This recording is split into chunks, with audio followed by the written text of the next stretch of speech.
53 Endless song 𝐊𝐥𝐼𝐬 POV. When we get back to our room, I can tell 𝐿𝐲𝐼𝐬 is beyond exhausted. I spy her distended stomach, knowing she'll pop any day. Watching her waddle around is adorable, and helping her is my life's purpose. I just want her to be done already. I take off my watch and do my cufflinks, all the while watching her from the mirror above the sink as she slowly sits on the edge of the bed. She's glowing from the pregnancy, but she's also worn out. She won't admit it. She never does.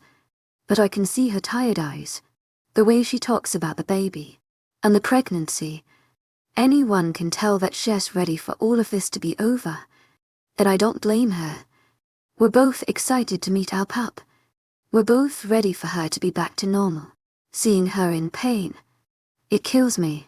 I put her through this. I try to ignore it, of course, because that's what 𝐿𝐲𝐼𝐬 does. So I consider the fact that she might want to pretend like it's not a big deal. She acts like nothing is wrong at all. I don't know how much longer I can take this though. I want the baby out so my sweet mate can rest after all this time of stress both on her mind and body. It's all 𝐿𝐲𝐬 thought about most of the day. Through the whole 2 meetings about what the hell we're supposed to do about this mess, I thought of 𝐿𝐲𝐻. It was hard not to. She's the meaning of my life, and she's been the topic of a lot of the conversations I had. Everything leads back to her, as it should. She's my queen, my Luna, the mother of my child, my mate, my everything. My world revolves around her. I slowly get undressed, watching her out of the corner of my eye. She lays down on the bed, settling on her side while she's still fully clothed in her dress. She sighs in relief, closing her eyes and messaging her side that probably aches. It's hard enough for a woman to go through pregnancy, let alone a human woman going through a licensed pregnancy. Once I'm in my boxers, I head over to where she peacefully lays. I sit beside her and brush the curls off of her neck carefully. Her brown eyes flutter open, and she sighs yet again. A small smile finds its place on her full, pink lips. One look from her and I know I'm home. Hey babe. Not being able to resist the urge to cup her face in the palm of my hand, 𝐿𝐲𝐬𝐬 snuggles into me, but doesn't say anything. Her eyes close, and her muscles relax. What's wrong? Her dark gaze finds me again, and this time it's filled with surprise. She's always shocked by the mate bond. It shouldn't be so shocking that I can tell when she's upset. I can tell you're sad about something. Help me out. What's bothering you? Only to watch her bite the side of her lip and try to sit up. Aid her, grabbing an elbow and propping her up on a stack of pillows. She shifts uneasily, but I grab her hand, coaxing her to say literally anything that could cause the slightest inconvenience to her. I was thinking about �KIEfer. My human relents, and I'm surprised, but it doesn't take long for me to understand. The pup is an orphan. He went through a similar situation that 𝐿𝐲𝐬𝐬 almost had to go through. She sympathizes with him. To my agent 𝐿𝐲𝐬𝐬 𝐿𝐲𝐬𝐬, heartfelt thanks for your unfailing 𝐊𝐲𝐬𝐬. She's a pregnant girl. I'm sure the chemicals in her brain are haywiring around children, especially one that needs a mother. I can't blame her. She sees the kid in that situation and feels awful. When I saw �KIEfer, I saw our own child being put through that same thing if I hadn't gotten to 𝐿𝐲𝐬𝐬 in time. Will he be adopted? She wonders out loud, and I glance at her with furrowed eyebrows. I hope this isn't going where I think it is. Yes, eventually he will find a home. Don't worry. I try to soothe her, but she keeps making that face. The wheels in her head are turning. The question I knew was coming pops out of her mouth. We could take him. Hadn't we? 𝐿𝐲𝐬𝐬 offers, and I hear the hesitation in her voice. I press my lips together firmly, exhaling a sigh through my nose before shaking my head once no. I know you want to give him a home, and you already care for him, but you already have so much going on. Having one licensed pup is enough. Are you really prepared to take on two? Trying to be a realist. I don't want to dash your hopes. Of course I would love to give a child in need a home, but I don't think that 𝐿𝐲𝐬𝐬 realizes exactly what that means for her. It's hard work to have a newborn, let alone a toddler on top of that. I just don't know if 𝐿𝐷𝐿 is ready for that yet. No matter how cute she thinks 𝐿𝐷𝐿 is, you're going to help me. Everyone in the pack will help too. 𝐊𝐷𝐿's a good kid. I won't be overwhelmed. She begs, and I cringe. You can't exactly promise to not get overwhelmed. 𝐿𝐷𝐿 is my everything, and I want to give her whatever she wants. I can't, however, just adopt a child she met for a few minutes. To my agent extraordinaire, Madeleine Nobel, heartfelt thanks to your unfailing patience and enthusiasm. We have the money and the resources to raise another child, one who needs a home, who needs loving parents. If we can provide that for him, then why can't we? She pushes, and I nod my head in agreement, but I still have points to make. As great as her proposal sounds, you can't decide you want to adopt a child after a few minutes of discussion. I told you how strong-looking children are. I thought you would want time to raise the baby before it becomes stronger than you and you need constant help. It will be a stressful struggle. Do you want that? I want you to be sure. 𝐿𝐷𝐿 bites her lip, looking away while she thinks. I give her the time she needs while she mulls it over. She touches my arm, staring up at me. I didn't expect her to figure it out so quickly, but she already has an answer yes. I want him. He needs us. She whispers. I'm a little surprised, but then it starts to make sense. My mate is the most selfless person I've ever met. It doesn't matter how hard it is to take in a child that's not hers. She would do it in a heartbeat. I run my hand over her hair, amazed at how soft it is. Everything about her glows while she carries our pup. To my agent extraordinaire, Madeleine Nobel, heartfelt thanks for your unfailing patience, enthusiasm. Consider it. There's a lot of background checks and paperwork to go through, and I'm not even sure if they would allow us to adopt 𝐿𝐷𝐿, but you'll see what I can do. And the brightest smile crosses her face. She lunges.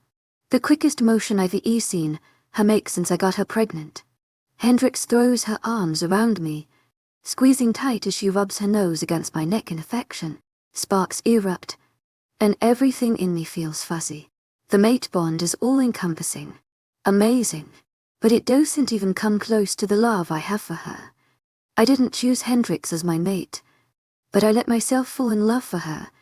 I chose to be with her.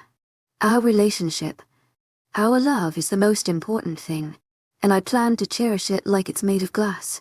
50 for new sensation 𝐿𝐷𝐿's POV. I cling to 𝐶EDRIC as he leads me back to our house from the doctor's office. We're finally back home after our trip to the guard, and it's been a bittersweet return. I'm happy to be home though. I had another checkup today, and amazing news soon reached my ears when we were finished with all the poking and prodding. Dr. Melbourne told me that I'm completely full term, and I'm already 2 centimeters dilated. That means it could literally be any day. I can't contain my excitement. She told me all about it. Said the baby is big and healthy and ready to come whenever it's ready. She also said that 𝐶EDRIC should mark me. I remember the wittiness of his cherry eyes when he heard her. He did a double take. He asked what she meant, and she explained that I might get slightly stronger when I become his mate completely, and if not, it could send me into labor so I won't be in pain anymore. I wouldn't be against that. I'm tired of being pregnant. I'm supposed to be relaxed. It will help me go into labor if I'm relaxed. But how can I be relaxed when I'm in agony? I want 𝐶EDRIC to mark me. It just feels right. I'm also excited to become his completely. He's been quiet since the appointment, but I can tell 𝐊𝐻𝐿's getting pretty antsy.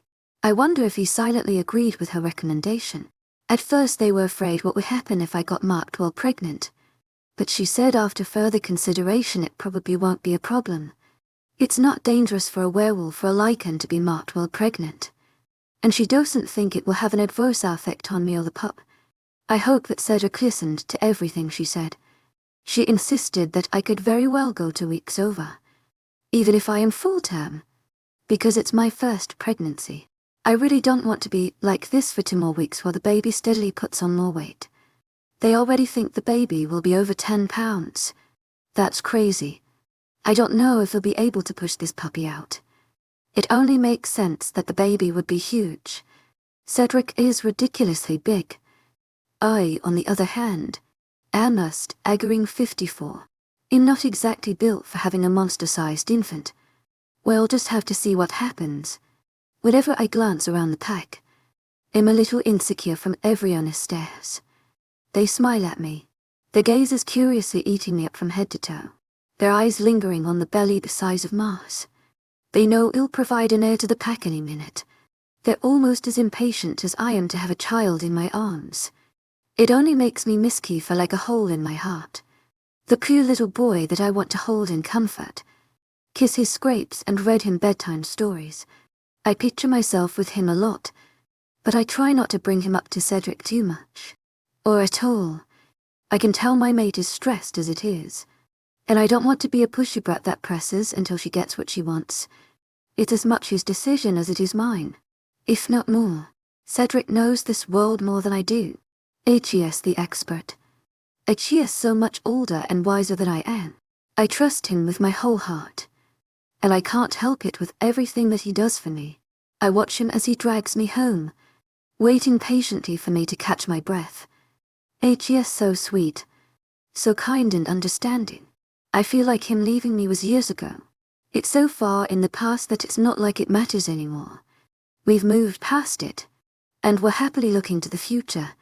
We end up at the house, and it's a bright, sunny day, despite the past week of non-stop rain.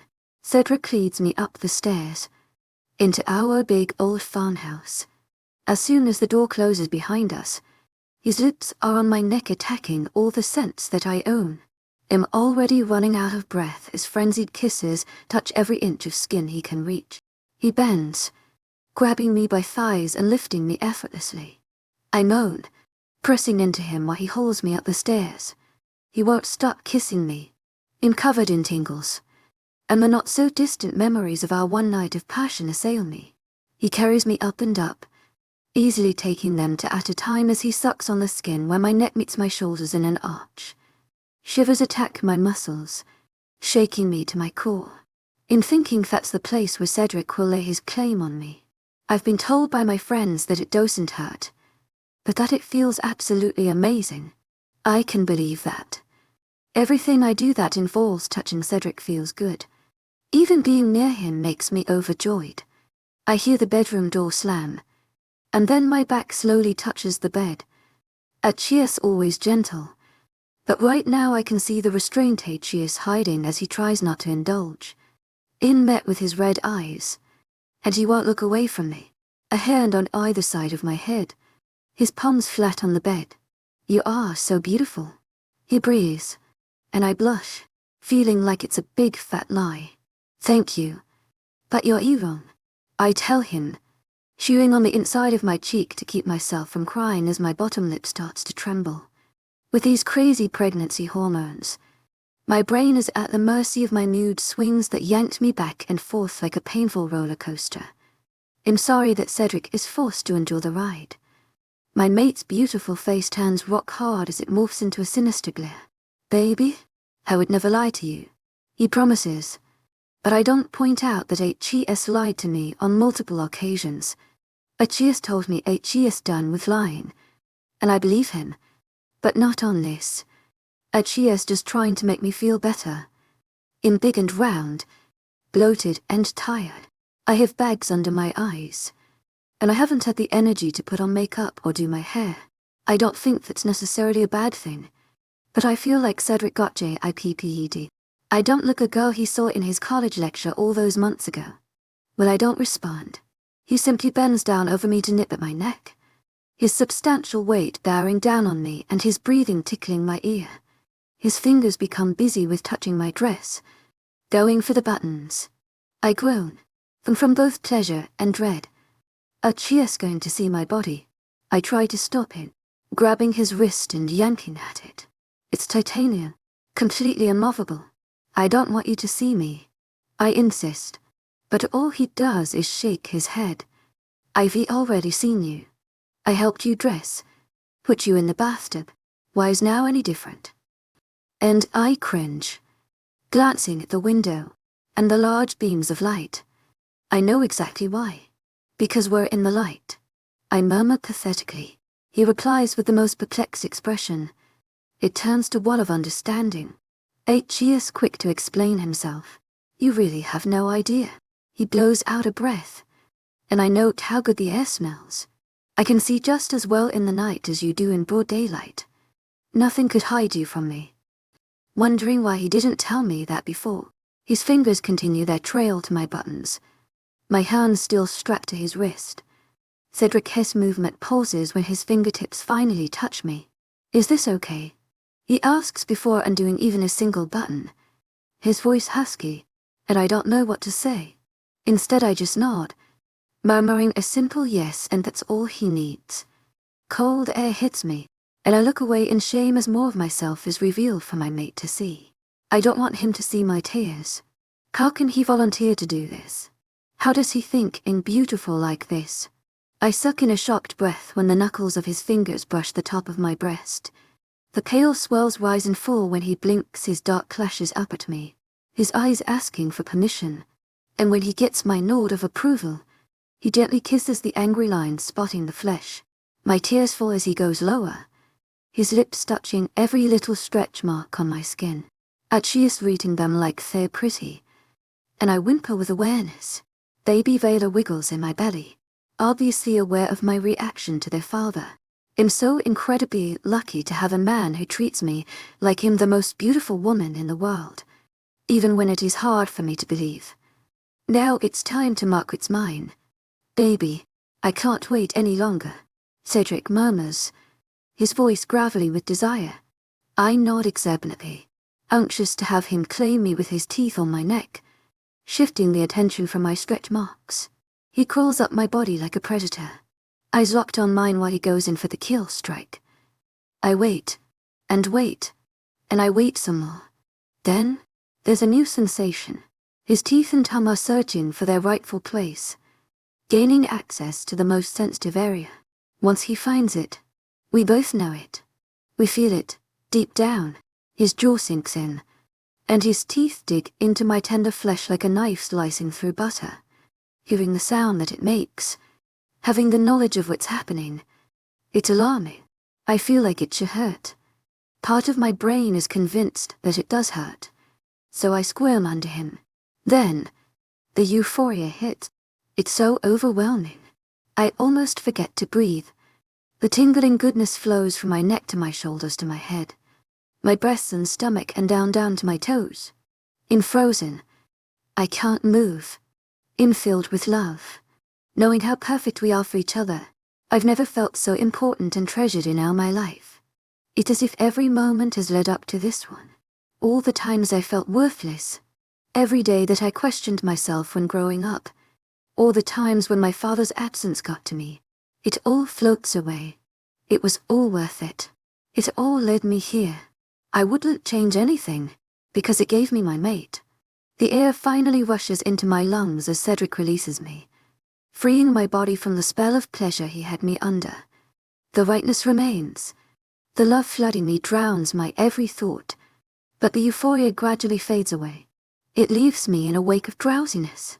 My eyes flutter and I hear soft, loving words whispered in my ear by a masculine voice turned gentle. I can't discern what 𝐻𝐤 is saying, but I try hard to focus, squinting to see my mate through the fog. You all right, baby? He wonders, a look of amazement on his face, disrupted only by a bit of worry. He can see me nodding off to sleep, and it's probably unsettling. I have never been better.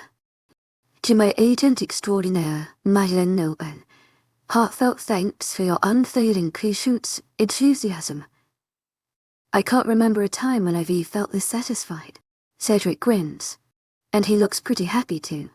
That isn't until I can't keep my eyes open. Clearly, both of us thought this moment would lead to other things. As much as I wanted to have sex with him only moments ago, I can't bring myself to wake up. I'm too exhausted.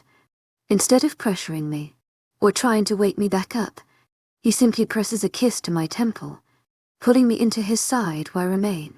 I swiftly fall back into darkness, the open arms of sleep welcoming me. 55 Lift away 𝐭 POV. After a long day of work, I'm finally able to go home to my mate. I'm still amazed that all this time she's officially my mate for good. My mark is placed on her pale neck, even though my baby is already growing inside of her. The bite on her skin is more permanent. It's as if a weight has been lifted off of my shoulder. I have a skip in my step because everything just feels right. Like nothing can go wrong. Jonathan is gone. My mate is here, and she's ready to pop. Any day the baby will be here, and Hendrix will no longer be in pain. We'll have a pup. Everything will be how it should be. My little family will be safe. He'll be here to protect and provide for them. What could go wrong? I walk into the house, prepared to be greeted by Hendrix. I know as soon as I step through the door that she's not on the main floor. I close the door behind me with a sigh, stepping inside and climbing the stairs two at a time. Anxious to see her. Savannah's scent remains, but she's gone already. Maybe Hendrix is asleep. When I open the door to our bedroom, I don't find what I was expecting. Instead of being fast asleep, she's crying. My sweet little mate is curled up with a blanket, her back to the bed. She looks up at me, and she sobs when she spots me. I blank, not knowing what the hell is going on or what I should do. I make a break for her, bending down to her level and putting my hand on the back of her neck. Baby, what's wrong? Are you hurt? I'm so paranoid when it comes to her safety. She's so human, so little and weak, and heavily pregnant. Anything could go wrong.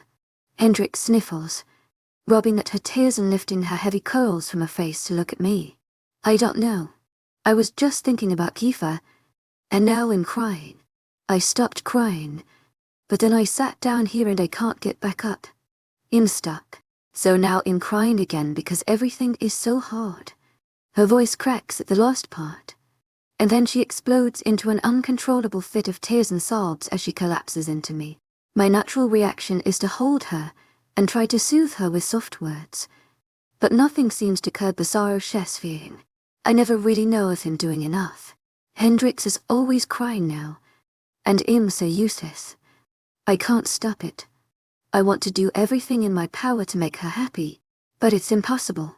I panic in these moments of hormone-induced tears. I can't understand where it comes from. She's sad for no reason most of the time, but this time is a little different. It all started when Hendrix thought of Kiefer, and it made her cry. Having regular contact with the CPO, I've been able to get more info on the and pup and his circumstances, as I suspected. His mother was human and was terminated after he was born. No one knows who his real father is. They haven't been able to find him a home yet, and they're open to let's take him in. I'm still a bit reluctant to adopt him so quickly. It's something I need to think about. It's been clear to me for a while that Hendrix already has her heart set on having him, and I don't see her changing her mind. I don't doubt she would be a wonderful mother to the orphan child, but she doesn't realize how hard it would be to have to on pups at once. It would be a big responsibility for her, and a danger. I'm scared what could happen. It already planned on cementing it in our kids' minds as they grow their mommy is delicate, and they need to be careful. Kiefer is already a few years old. He didn't even know what a human was until he met Hendrix. He hasn't had time to be told to be gentle around those weaker than himself. On the other hand, I could give Kiefer the benefit of the doubt and try to help him. He seems like a bright kid. I'm sure he could learn quickly. That and the fact that I could have an hour home when I'm not here to watch over Kiefer and my mate. I'm just not sure if it's a risk I'm willing to take. Do you want some ice cream? Trying to distract her from her crying. She sniffles, blinking up at me with some hope in her brown eyes. Hendrix has had a craving for chocolate ice cream every single day for the past week. She hasn't had a lot of pregnancy cravings, except for a major sweet tooth. I'm pretty sure we have every type of sugary cereal in our cabinet, and she inhales multiple bowls a day. To 𝐊𝐢𝐧𝐷 𝐷𝐐𝐿𝐬 heartfelt thanks for your unfailing patience, enthusiasm. Laughing at herself as she pushes away her tears with the back of her hand, prying my arms under her back and lifting her up. She groans in complaint you always does, thinking that she's too heavy to deserve being carried. It's a ridiculous idea. I take her to the kitchen and deposit her on the wooden countertop. She rests her head back on the cabinets while I fill a bowl with chocolate ice cream. I add a spoon and hand it to my beautiful mate, happy to finally see a smile from her. It's like a rainbow after a thunderstorm. Hendrix eats slowly, which isn't surprising. She's slow at everything these days. But I would never tell her that out of fear of another breakdown. When she's finally done, she's ready to pass out from a sugar coma. But she's happy. I grab her again before she nods off to sleep and topples to the ground. She doesn't protest this time. By the time I get back to our bed, she's already fast asleep in my arms. I gently lay her down, reminded of the time when she fell asleep while we watched a movie on my couch. We've come so far since then, but so many things haven't changed at all, especially how much I adore her. My love for her has tripled, and I know there isn't a thing I could withhold from her. 𝐿𝐷𝐷𝐸, you'll really need to calm down. In not having the party, I don't want to make a big fuss, I insist, waving a hand as my friends argue with me endlessly. We're at Sandra's house tonight, and I'm surprised that Cedric let me leave our home at all. I think it's only because Savannah is here, and he has to work late anyway before he comes to pick me up. Not to mention, this house isn't too far from where we live. You're turning 19. You should celebrate. 𝐾𝐥𝐻 insists. And that's all that Stacy needs to explode in excitement. That girl has always loved to plan parties for any occasion, and this is no different. It could be so fun. Streamers, balloons, gifts. You wouldn't let us give you a baby shower either. Let us spoil you. My werewolf friend begs, desperate for anything to do. Apparently everyone is as bored as I am waiting for something to happen. My something is sitting in my belly. I know raising babies is supposed to be hard, even though I wouldn't really know since 𝐊𝐢𝐬𝐬 ever held a baby before. I haven't admitted that to Cedric. It's something that scares me. I don't know how to take care of an infant. I have absolutely zero experience. 𝐊𝐢𝐬𝐬𝐸 enthusiasm. I've seen a baby. I've seen plenty. Most of the time they're crying. I hope that's not what I'm in for. But the truth is, I hate attention. It makes me nervous. I don't want to celebrate my birthday, or have a baby shower. My mama never made a big deal of my birthday, so it's ingrained in me to brush it off. I never had enough money to have a party, and I was too embarrassed to have friends over anyway. No. Trust me. I mean, Cedric marked me without a ceremony, so I don't need a birthday party 𝐿𝐷𝐷𝐸. Covering up my exasperation, Stacy and 𝐿𝐷𝐷𝐸 blink, and Sandra's mouth falls open. My eccentric best friend leaps out of her chair and hurdles herself across the living room. I flinch when she grabs my curtain of messy hair and pulls it back to reveal the bite mark left on my skin. You bitch. You didn't tell us, Stacy demands, her voice becoming high-pitched, almost like a squeal. I flinch. Guilt climbs my spine. I didn't know it was big news. We're mates. Right. So, eventually he was going to mark me. It was going to happen. Why did I have to announce it to everyone? My hand goes to the mark, covering it too with my palm. The skin there sizzles with awareness. It's an intimate piece of Cedric and I, a signal of our relationship. It feels weird to have everyone stare at it. It's my personal business. I don't like them looking at it. Miranda, why aren't you reacting? Is this not a big deal to you? Stacy turns on the tall girl sitting silently in a leather armchair. I turn to look at her, and she rolls her eyes. I already knew. I smelled it the second she walked in. I cringe at those words. Looking away, it only reminds me that they're so different from me. I remember back to a time where I didn't know of my friend's supernatural nature.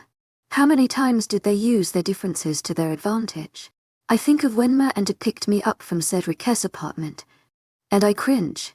She asked if I slept with him. It was probably because of the smell of sex. No human could possibly know things like that, Savannah stands, glaring at everyone else like usual. You're making her uncomfortable. Stop. The beta girl commands. Always bossy but somehow sweetly defensive of me. I silently thank her with my eyes. Stacy glares right back, completely unfazed. She's our best friend. She should have at least told us about it. She defends herself, her words loud and harsh, trying to guilt-trip me. I hear Savannah growl. She doesn't have to tell you shit, she says, and proceeds to stomp towards the kitchen. And nervously laughs while 𝐊𝐢𝐬𝐑𝐻 and 𝐊𝐢𝐬𝐷 exchange wary glances. Stacy just throws herself back dramatically onto the couch, looking at me with pleading eyes. I'm sorry if we made you uncomfortable, Henny, but please let me plant something. Anything. A celebration for your mating. A baby shower. A birthday party. Take your pick, because I will do them all if you don't. She threatens, but I'm not worried. Once I have this baby, which should be any day now, Cedric will lock me and the baby up tight.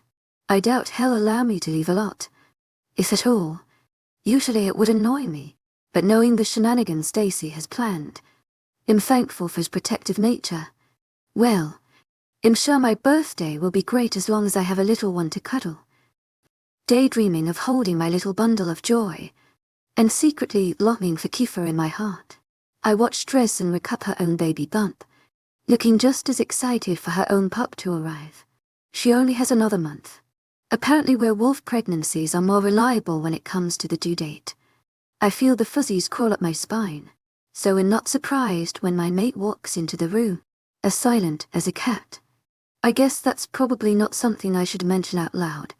I don't think he would appreciate being compared to a feline. He doesn't wait for me to come to him. He always strides over to me with an outstretched hand as he practically lifts me from my chair. I lean into him. I try not to let it show in front of everyone, but I always miss him. We should be leaving. You need your rest. Are you ready to go? Cedric wonders, and I blush in embarrassment at the reminder of what happened last night. I had a meltdown. I can't even control my reactions anymore. I want to cry all the time over absolutely nothing. Surprisingly, I haven't cried today yet. He leads me out. I say goodbye to my friends, and we walk through the park in the fading light. The days grow longer as the temperature rises. It doesn't get dark until 9:30 p.m. here. It's still something I'm getting used to.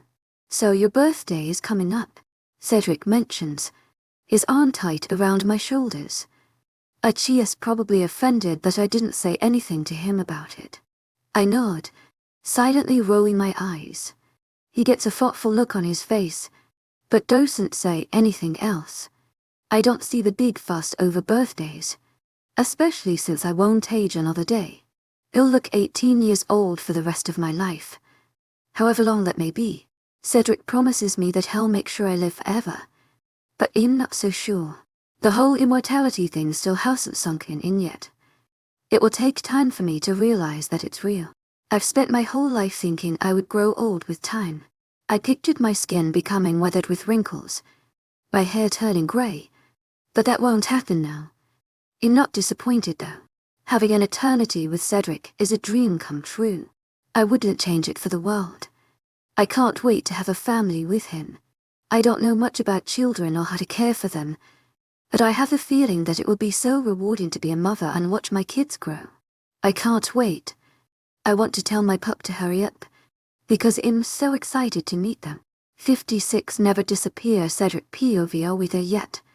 Hendrix asks for millionth time, and I let out a chuckle at her growing impatience. She holds a gigantic picnic basket, while I'm the one holding her. It's past lunchtime, and I know she's starving. After picking her up from 𝐿𝐢𝐬𝐷 and 𝐊𝐢𝐳𝐷's home, I promised her I would bring her out for a date to celebrate her birthday, which happens to be today. What I didn't tell her is that there are several other things planned for the day that she's not expecting. She's my mate, my Luna, and I'll do anything for her. It's time she knew that. Here we are, I tell her, reassuring her gently as her impatient nature starts to show more and more. She's ready to get down, always against being carried for any amount of time. I can tell that 𝐿 recognizes the place I've taken her instantly. She knows the field as well as I do. It's the field where she demanded to see my other form. The place where she accepted both halves of me. The flower-speckled field feels special to me now. Like it's a place of our own to get away. Setting her down, I take the basket from her. Its weight is slight, but she shouldn't be holding anything too heavy just in case. In not taking any chances, I lay out the heavy blanket, making sure to put it in a shady spot. I open the basket and start unpacking all of 𝐿's favorite foods. All of them hold copious amounts of sugar. I'm not surprised. The assortment of deserts gleams in the sunlight. She settles herself down. Reaching for a cookie, she lays down on her side, shoving the sweet in her mouth with a grin. 19 years old. In getting so old. 𝐿 complains, but even I know she's joking. Her sarcasm amuses me, so I smirk. Oh yeah, you're ancient. You should look into a nursing home. She chokes on her cookie when she laughs, and I join in with her. 𝐿𝐷𝐼𝐴𝐻𝐿 𝐊𝐢𝐵𝐿. Heartfelt thanks for your unfailing 𝐊𝐢𝐳𝐧. Being the sweet girl that she is, she offers me some of the coma-inducing food, and I decline. It's too sweet for my taste. As long as she likes it, that's all that really matters. She takes a swig of a soda, looking up at the sky. The sky in Montana is always bright blue in the summer. Not a cloud in sight some days. That's why they call it Big Sky Country. The sky seems to go on forever before it disappears behind the mountains. What's it like being a lichen? Like when you shift. You're in Ormis. You can see things from miles away. That must be pretty cool. She sighs dreamily, like she wishes could experience it. It's so mundane to me, so everyday. I never thought how different it is for her. You'll have to take you for a ride sometime. You could see everything I see. 𝐿's eyes grow wide at the thought. She puts down her cookie and lifts an eyebrow. 𝐿𝐷𝐼𝐴𝐻𝐿. Heartfelt thanks for your unfailing enthusiasm. But what if I fell from that height? It'd break my neck, among other things. She shivers, looking at her food and then back at me. I think she may have lost her appetite. I swallow a growl, hating the idea of anything bad happening to her. Luckily for me, she's agreed to be my mate, and I get to make her as happy as I can for the rest of our lives. There will be no pain in her future. I'm insulted. You really think I would let you fall? I muse, hiding my anger at the image of her tumbling to the ground helplessly. Humans really are delicate creatures. Probably not. You're pretty much my own personal bodyguard, 𝐿 says, taking a big bite of her cookie before leaning back to look up at the tree branches above her. Is that so? It would seem that way. All you need is a uniform. That would be super sexy. I laugh, not believing what I'm hearing. The girl has got gumption, her nerve growing every day since she ran away from me in that class. With my ancient age, you would think that it's felt like a blink of an eye since we met, but it's like I've known 𝐿 forever. So, how long are we going to be out here? She wonders idly, grabbing her next bundle of sugar in the form of a brownie. Oh, I don't know. Leaning back casually on my elbows while I watch her closely. As long as you want. 𝐿 stilts her head. You mean as long as Stacy told you to be out here? She throws out with a straight face. I balk at her, completely caught off guard with that one. What do you mean? Suddenly nervous. Oh, I'm not an idiot. She's throwing me a surprise birthday party. My mate presses, leaning forward to try to get me to crack. I clap my mouth shut, my jaw going stiff. She was supposed to find out. How did you know? I relent begrudgingly, watching that beautiful smirk of victory cross 𝐿's face as she rubs her belly. She takes a bite of her brownie, chewing and swallowing before answering me. Don't worry. You did a great job at hiding it. 𝐿𝐷𝐼𝐴𝐻𝐿. Heartfelt thanks for your unfailing enthusiasm. She pats my knee in mock sympathy, but I've known Stacy for years, since I was a kid, and I knew she had something brewing the second you proposed to get me out of the house today. Shit, I guess we weren't as slick as we thought. I only went along with the idea because I have other plans for later that would be better than any party that Hendrix could imagine. Little did Stacy know that I'm using the surprise party as my own grand distraction. Well, you caught me. Glad that my mate hasn't figured out the whole truth of the day's plans. She grins anyway, proud of her detective skills as she snacks on more desserts freely. So, what's on the agenda? She wonders, and I raise an eyebrow. Just because you uncovered the fact that you're having a party doesn't mean you get all the details. Sorry, baby. More worried about how Stacy would weigh Emma on if I filled her in. That werewolf is annoying as hell. He'll never understand what Hendrix sees in her. But I won't admit it in front of my mate. Especially now with her sensitive nature. She's too prone to tears for me to ruffle any of her feathers. Oh, come on, she grumbles in exasperation. As terrifying as a flower blowing in the wind. I admire her more than she'll ever know.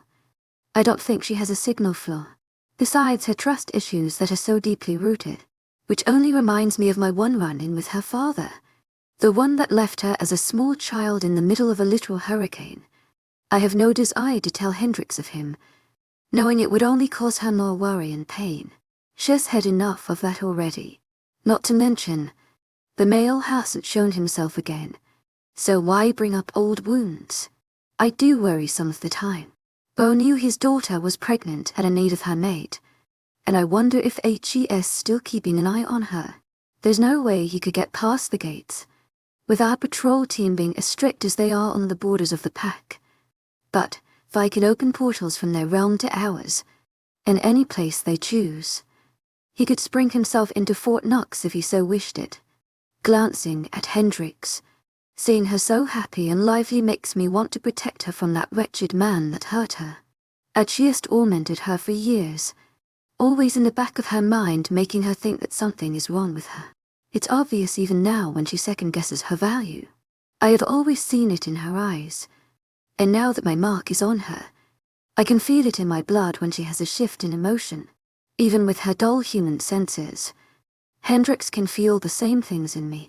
It's truly amazing to experience the bond instead of hearing about it. It's so much more than I ever could have imagined. Thank you.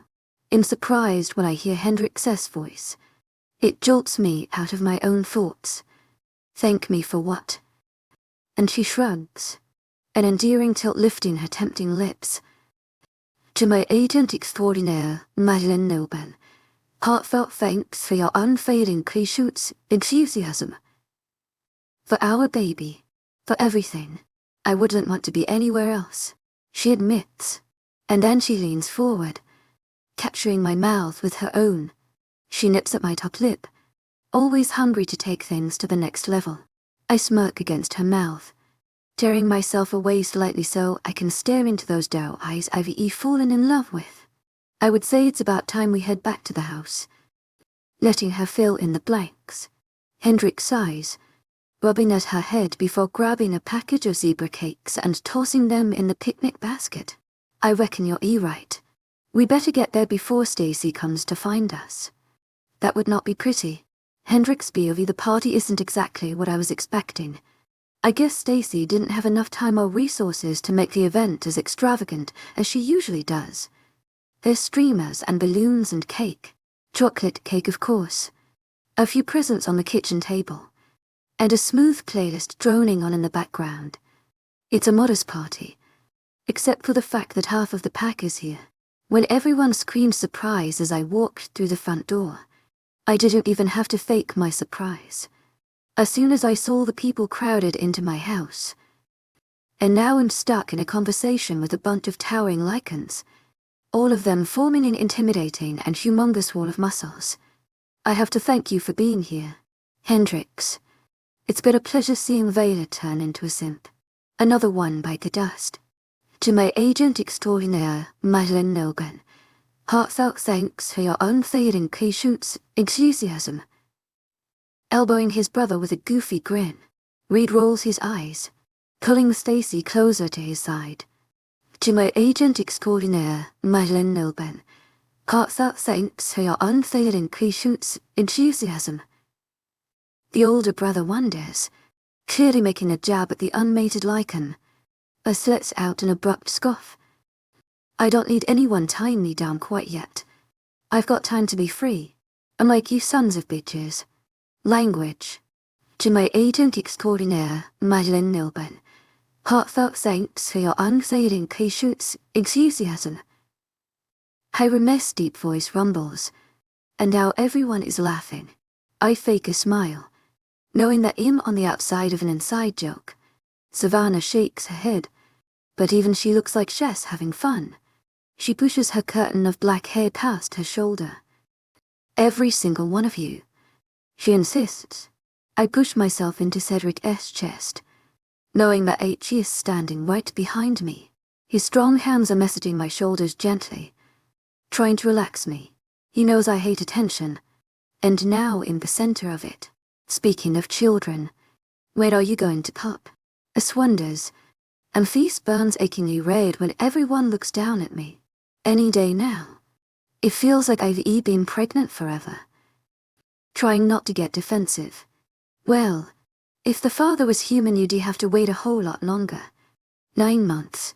Sounds like torture. 𝐿𝐷𝐴𝐥𝐿𝐬 heartfelt thanks for your unfailing patience, enthusiasm. As if it's unbelievable, and it further solidifies the differences between our worlds. 𝐿𝐷𝐴𝐥𝐿𝐬 heartfelt thanks for your unfailing patience, enthusiasm. I guess I should consider this my world now. It is my world, because it's the one I'm living in. Cedric made sure of that. I'm slowly becoming more comfortable in the supernatural world that I've been thrown into. It hasn't been easy, but I know it will be rewarding. Any clue on names yet? It's 𝐾𝐿𝐬 that eagerly asks the question. I shrug. Not really. I haven't found any that I really like. I'm hoping it will just come to me. You know. She nods in reply, smiling at me. I relax a little bit more knowing I have friends here. The girls are becoming closer and closer to me, and I feel like I could actually have a shot at having a decent group of friends. Maybe this could be the home I never knew I needed. Well, as long as you don't name it 𝐾𝐲, Reed offers, and then he gasps for air when Stacy elbows him, anger evident on her pouting face. I like it okay. What's so bad about that? She demands, looking up at her tall mate with her hands planted on her hips, her rainbow bangles clinking together on her wrist. No, you like 𝐾𝐲, not the name, he insists. And when everyone starts laughing, Stacy gets even more defensive. Have you seen him? 𝐿𝐷𝐴𝐥𝐿𝐬 badass. We would be lucky to have a son named after him. She raises her voice to be heard over the booming laughter. I can't help but grin. It's too weird to think of Stacy ever being a mother. But then again, I didn't think I would be having a kid at the ripe old age of 19. But Stacy is wild. She always has been. It'll be very interesting to watch her grow and mature as she starts a family. However soon that may be. Can we have cake now? I've been eyeing that thing all night, insists an impatient 𝐿𝐷𝐴𝐥𝐿𝐬, staring at the food as if she's starving to death. RYK nods, clapping his hands together. Yes, let us allow our females to be fed, especially the pregnant ones. Goddess knows that they are bottomless pits, he announces, much to my agreement. I can't seem to get enough food, and it would seem that Tressa is the same way. So we unceremoniously cut into the thick layers of heavenly chocolate. Each bite is amazing, and even though each 𝐊𝐷𝐴𝐥𝐿 pushes me further towards another pound gained, I don't seem to care. Weight is just a number, and I'm hungry. After another whole hour of talk and laughter, I see that Cedric is gone. I look around for him anxiously, but I can't spot him. I don't like that I'm now left alone in the middle of so much conversation. It's not right for him to abandon me. Savannah notices my dismay, and she shuffles to my side. He'll be back. He went to go get something, she says, reassuringly with a small smile. I rarely see her smile. I don't know how it's possible, but I really do trust Savannah. I trust her with my life. 𝐿𝐤𝐼𝐻𝐿𝐬. Heartfelt thanks for your unfailing patience, 𝐿𝐤𝐳𝐬. Going back to talking with my friends as the night draws to a close. People start to make their way out. The house getting emptier within the next half hour. Pretty soon it's just Ezra, 𝐾𝐤, Savannah, and Stacy and Reed. They all help clean up, bringing dishes into the kitchen, throwing away trash, basically making sure that I won't lift a finger. I lay me on the sofa, twiddling my thumbs uselessly. I can't wait to get this freaking baby out of me so I can do something. Anything. I hear the front door open, and then close. Savannah's head snaps up, and she looks back at me. A ghost of a smile translates, and my brows furrow in confusion. Cedric comes around the corner, holding the hand of a little boy. I gasp. 𝐿𝐤𝐼𝐻𝐿𝐬. Heartfelt thanks for your unfailing patience, 𝐿𝐤𝐳𝐬. I launch out of my seat, going to my knees as the lichen child runs to me with an enormous grin on his precious face. He propels into my arms, and I throw my arms around him. My heart thunders in my chest, pure joy jolting through my veins. I don't even care when everyone stares at us. I sob into his tiny shoulder, running my hands through his soft hair. Leaning back, I cup Kiefer's face in my hands, having to make sure that 𝐿𝐤 is real, that this moment is actually happening. I see tears in his eyes, only mirroring my own high. I say softly, unable to keep my hands off this child. I can't believe 𝐿𝐤 is here with me. It feels so right seeing him in my home, enthusiasm, in my arms. I've thought about him every single day, and here he is. Kiefer replies shyly, Are you going to be my mommy now? I laugh, a wholehearted laugh that floods my soul. Yes, sweetheart. In your mommy now. I confirm, and he lights up, throwing his arms around me again. I hug him tight, looking behind him to see Cedric, and 𝐿𝐤 is smiling too. I peek around to see that everyone else is gone. I'm guessing that Savannah cut them out of the house to give us some privacy. You'll have to thank her later. Thank you, Cedric. Thank you so much. I cry, and he comes to my side, his hand on my back. He rubs my spine gently, his face softening. I thought it was about time. All the paperwork is done. All you need to do is sign a couple of things, and 𝐿𝐤 is all ours. He tells me, putting an arm around Kiefer. I can already tell that Cedric cares for him, even if 𝐿𝐤 is not all lovey-dovey. The news is more than I can take. I try to hold back my tears, but I can't. I choke on a sob as I hug little Kiefer for the 100th time. I'm going to treasure you, I murmur into his ear. And he giggles, the sweetest sound I've ever heard. With my mate, our new son, and a baby on the way. I can't say I've seen a more perfect family. 57 flag me down Cedric POV. It's been an eternally long day spent in the office, and I'm almost done. Thank the moon goddess. After a few phone calls, paperwork, and check-ins, I can't say I'm not ready to be home. It's been an eternity since I've had any rest or semblance of a break. I had a call with the new alpha of the Green Pack, checking to see how he was faring in his brand new job. Apparently, things are going smoothly. Alpha Paul and I had no complaints, and it sounded like he was well suited in the position I left in his hands. He chose a beta, and is frequenting nearby social events to find his mate. I'm glad to hear it. No alpha is completely competent without a Luna to check in. Then, there were the multiple calls with the guard. One was about Jameson, and how 𝐿𝐤 is going to prison for a long time for his involvement with my mate. It's good news. I can finally relax and put the whole thing behind me, but I can't make any promises to myself. The situation will forever loom in my mind as what almost happened that night when I came to get Hendrix. She wouldn't be here. and I would have gone completely insane. 𝐊𝐢𝐳𝐷 𝐂𝐚𝐰, heartfelt thanks for your unfailing 𝐂𝐥𝐄𝐻𝐬. I had to touch base with the guard once again, but for a much more pleasant reason. Our adoption of Kiefer is still a thing of interest. His caretaker, a social worker named Linda, insisted on weekly phone calls for the next month to make sure 𝐿𝐢 is settling in all right. She's very protective of him after all that 𝐿𝐢 has been through, and I don't blame her. He was stolen from his human mother, and he doesn't even know it. How many others have been adopted out of the 𝐶PO, and are only now finding out about their past? It makes my stomach sick. The scandal of the 𝐶PO being shut down is national news to all supernaturals around the world. I'm sure that every adopted 𝐿𝐢𝐼𝐻 is getting the information firsthand from the guard employees working hard to make things right. Speaking of adopted 𝐿𝐢𝐼𝐻s, there's one more thing to do tonight, and I'm not looking forward to it. I have a meeting with my 𝐴𝐽𝐻, and he walks right in at 9 on the dot. You wanted to see me?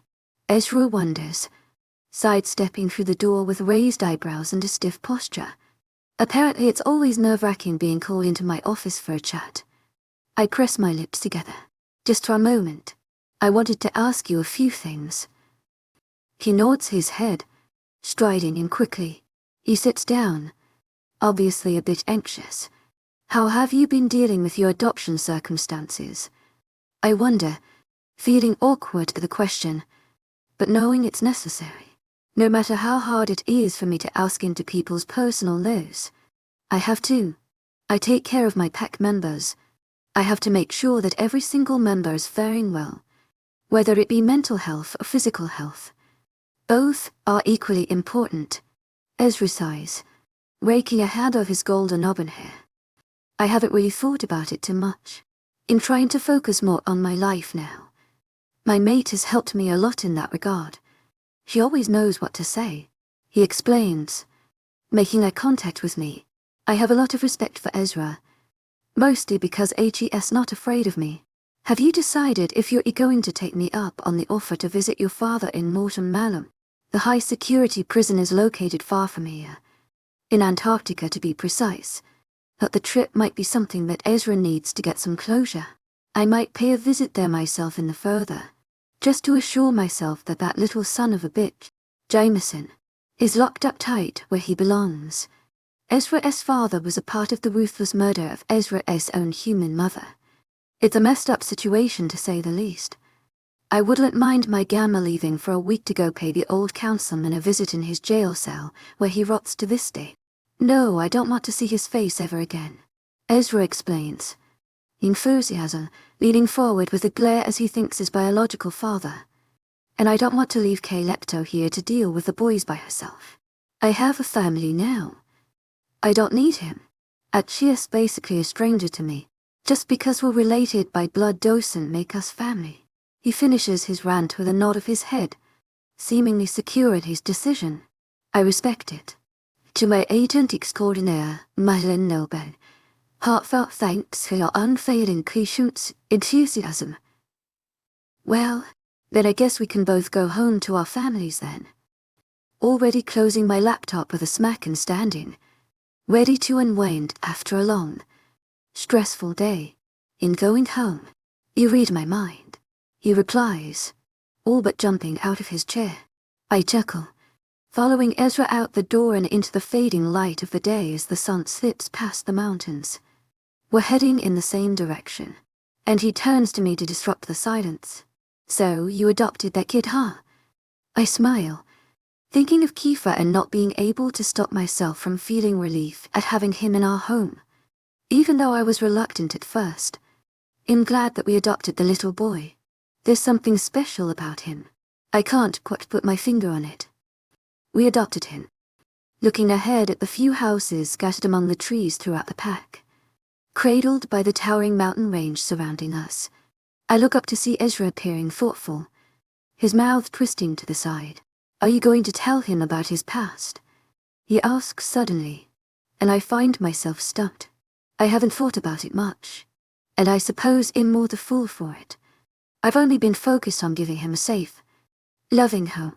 The future seems so far away now that I want to enjoy the present. I don't know. What do you think? I tilt my head at Ezra. And he shrugs. You're more experienced when it comes to it. So what would you have rather had your parents do? If you had the choice. Ezra looks away. I honestly can't tell you, but I feel like he has the right to know. At least when 𝐻𝐸 is older. I nod, agreeing with him, but not knowing what exactly I'm going to do with the information. When should I tell Kiefer? How would he react? Obviously, 𝐻𝐸 is too young to understand something of that magnitude right now. But kids grow fast, and before I know it, he'll be matured. I can't picture the 4-year-old growing into an adult. One day he'll be a full-grown like a male. It's hard to picture. It's even harder when I realize all that will happen between now and then. I had no idea how much stress this new child would bring. I already feel like him doing everything wrong. Does it go away? I ask Ezra, and his brows furrow. 𝐊𝐢𝐳𝐧𝐼𝐻𝐸 𝐊𝐢𝐳𝐷𝐻𝐸 𝐂𝐐𝐕𝐻𝐸. The fear that you're going to screw them up. Understanding dawns in his eyes. Humor sparks, and he laughs. A deep sound that echoes through the air. I'm not sure. It definitely fades, but I have my moments of panic. He muses, and I know that it hasn't been easy on Ezra to take in his mate's little siblings. The werewolf boys are a handful, and already love their makeshift parents. Good luck. You're going to need it. Kids are a challenge I never expected, he admits, clapping me on the shoulder before saluting me goodnight as he disappears in the other direction. I've been thinking long and hard about the challenge that is fatherhood. I also never imagined myself as a parent until I met Hendrix. It's easier to picture a steady future when your pup is still in the womb, out of sight. It's another thing to have one in your house. It terrifies me a little bit. A small person with so much growing or learning to do, and I have to help him find the way. It's a lot of pressure. The light on the front porch is on when I get home and 𝐊𝐢𝐳𝐳 sits on the porch, smoking a cigar. I roll my eyes, knowing his love for smoking all too well. He still has an occasional cigarette, but his mate convinced him into taking up cigars since the smell is more pleasant. He leaves without a word once my feet touch the welcome mat. 𝐻𝐸 is anxious to get back to Sandra. That's the reason I hardly ask him to watch over Hendrix. I know he hates being away from his mate for too long. After his past, I'm not shocked. She grounds him. When I'm in the house, I hear diggling. It erases the burden a little more. It's an easy, sweet sound that I could come home to for the rest of my life. Hendrix is laying in bed with Kiefer, and Chess tickling him under his arms. 𝐻𝐸 is laughing his head off, trying to wiggle away from her. She grins mischievously when he hauls away, scattering a pile of books onto the ground from the tall bed. What's going on in here? Strolling in as 2 pairs of eyes flash up in surprise. Oh, we're just getting someone ready for bedtime, Hendrix replies, and Kiefer nods his head as she runs her fingers through his hair as if she simply adores him. She's already smitten with him, and I think she has been since the first day they met. Mommy was reading some books to me, but I'm not tired yet, he says with pride, obviously trying to impress me with his maturity. I lift my eyebrows at him, putting my hands on my hips. Is that right? I wonder gruffly. 𝐻𝐸 is not fazed at all by me, not scared of my presence in the least. It's cute how brave he is. Yuck, I'm not even a little bit sleepy, he insists. But Hendrix shoots me a knowing look as Kiefer's jaw stretches with a yawn that he tries his best to hold back. 𝐶𝐵 heartfelt thanks for your unfailing patience, enthusiasm. Why don't you go with Papa to brush your teeth? My beautiful mate offers, and with a sad look. He eventually agrees begrudgingly. He gives his new mother a hug, and then pats her belly lovingly. I can't look away from the tender moment. This is my new life. I wouldn't have it any other way. Only months ago this house was an empty place where we simply ate and slept, and now it's become a sanctuary for my family. Only love will under this roof, and it's my job to ensure that. 𝐾𝐿 hops off the bed, coming to me as he rubs his eyes. Let's get you to bed, little guy. Putting a hand on top of his head as I led him to his own room, Hendrix calls my name, and I turn. A flash of pain goes through her eyes, and she rubs at her back with a wince. Can you get me something to drink? I'm not feeling very well. She hedges, looking reluctantly at me from across the bed. Huddled under the covers, I feel her anxiety touch me through our mate bond. My spine stiffens, and concern automatically bubbles up inside of me. Is something wrong? Do you think you're going into labor?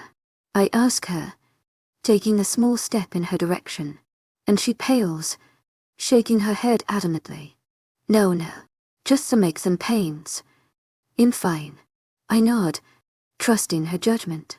It's hard to believe that she'll ever go into labor at this point. She's a week past her due date. After spending every single day preparing for the baby, it seems like it's never going to come. I'm counting down the minutes. Taking 𝐾𝐿 into the hall, I get his toothbrush and toothpaste out and help him get ready for bed. 𝐿𝐲𝐻's very happy to do what 𝐿𝐲𝐻 asked. Well behaved for his age. I've always associated tantrums and tears with children, but it would seem that I was wrong. The pup is agreeable, and I hope he stays that way. When I finally bring him into his room, I look around at the empty walls. I didn't exactly have a lot of time to set up a kid's bedroom once I decided to surprise Hendrix. It would be easy to set up a whole room. I hope we can make it more homey for him in the near future. But for now, it remains bare. Papa, 𝐾𝐿 asks, and I blink, looking down at him as he stands by his bed. What is it? I reply, pulling his covers back and fluffing the pillow for him. Why is mommy a human? He wonders, and I turn in alarm at the odd question. The little boy seems genuinely concerned, almost perplexed. I guess now is as good a time as any to explain some things to him since 𝐿𝐲𝐻's already asking questions. I help him into bed, pulling the covers up to his little chin, tucking him in snug. Well, she was just born that way, like you and I were born like ants, I say simply, and 𝐾𝐿 nods his head, still looking a little lost. Lucy, I need you to understand something about humans, about mommy. 𝐿𝐲𝐻𝐸 Heartfelt thanks for your unfailing patience, 𝐿𝐲𝐻. He perks up, his eyes widening as he focuses on me, nodding his head exuberantly, ready to listen and learn.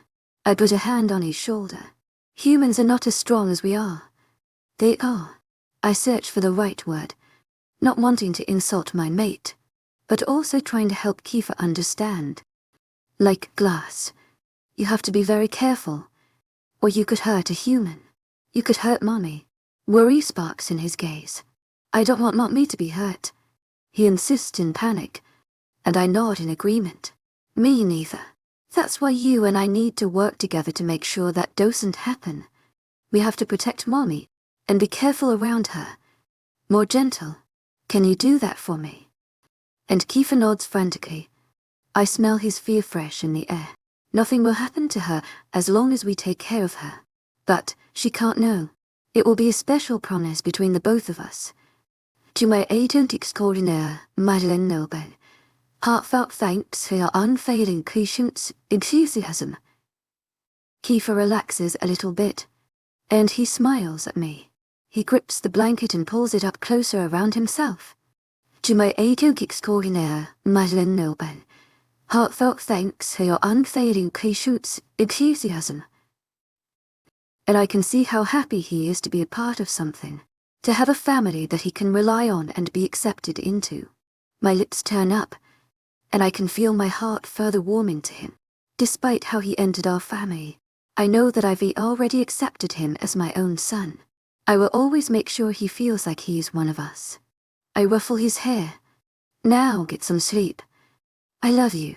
His eyes go round in surprise, his eyebrows furrowing as if the words are foreign to him.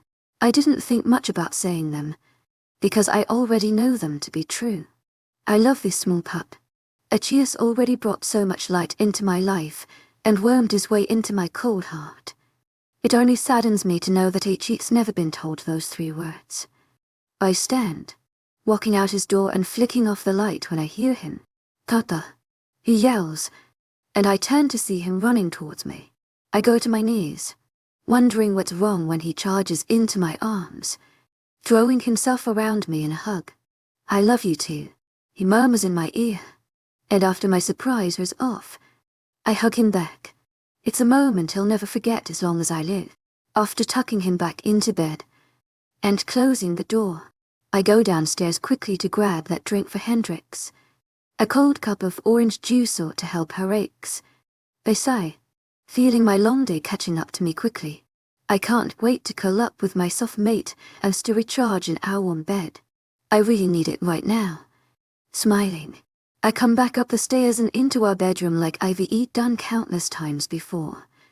But something is different this time, because when I walk into the room, Hendrix looks absolutely terrified. It's as if she's seen a ghost. Her eyes are wide, her skin pale. My smile drops, and I rush over frantically. What is it?"